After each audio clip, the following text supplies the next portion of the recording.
৪৫ দিনের আগে নতুন এলপিজি বুক করা যাবে না, অর্থাৎ একটি বুকিং এর পর ৪৫ দিনের আগে নতুন সিলিন্ডার বুক করা যাবে না গ্রামাঞ্চলের ক্ষেত্রে।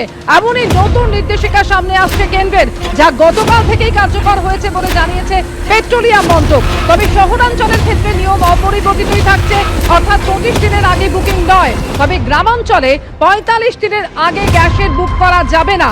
এলপিজি সংকট নেই বলে দাবি করেও এমনই নতুন নির্দেশ এলো কেন্দ্রের। শহরাঞ্চলের ক্ষেত্রে ২৫ দিন এবং গ্রামাঞ্চলে এলপিজি বুকিং এ ৪৫ দিন।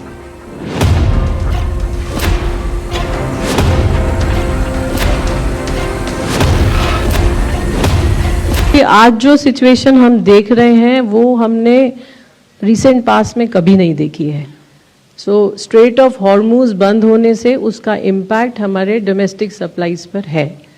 अब इस सिचुएशन में what are the best solution available to us so that we ensure the supplies, at the same time we stop diversion and hoarding has been exercised by the government.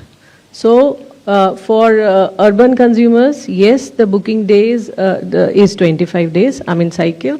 And for rural consumers, since yesterday night, it has been increased. Now the booking is possible after 45 days. Yes. জানিয়েছেন যে গ্যাসের সংকট নেই, domestic গ্যাসের সাপ্লাইয়ের ক্ষেত্রে কোনো রকম সমস্যা নেই এবং পর্যাপ্ত গ্যাস মজুত রয়েছে। কিন্তু বাস্তব ছবিটা কি তাই? এই প্রশ্ন অবশ্যই সামনে আসছে, তার কারণ কেন্দ্রের এই নতুন নির্দেশিকা, যেখানে বলা হচ্ছে যে গ্রামাঞ্চলের ক্ষেত্রে এলপিজি বুকিং এর মধ্যবর্তী যে সময়সীমা তা হচ্ছে ৪৫ দিন।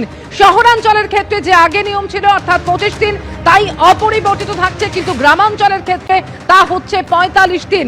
অর্থাৎ একটি এলপিজি বুকিং এর ৪৫ দিনের আগে দ্বিতীয়টি বুক করা যাবে না।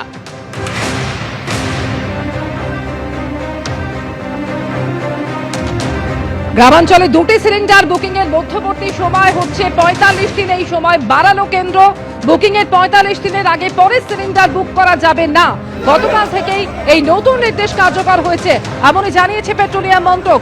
শহরাঞ্চলের ক্ষেত্রে নিয়ম অপরিবর্তিতই থাকছে, অর্থাৎ ২৫ দিনের আগে কোনো রকম বুকিং নয়।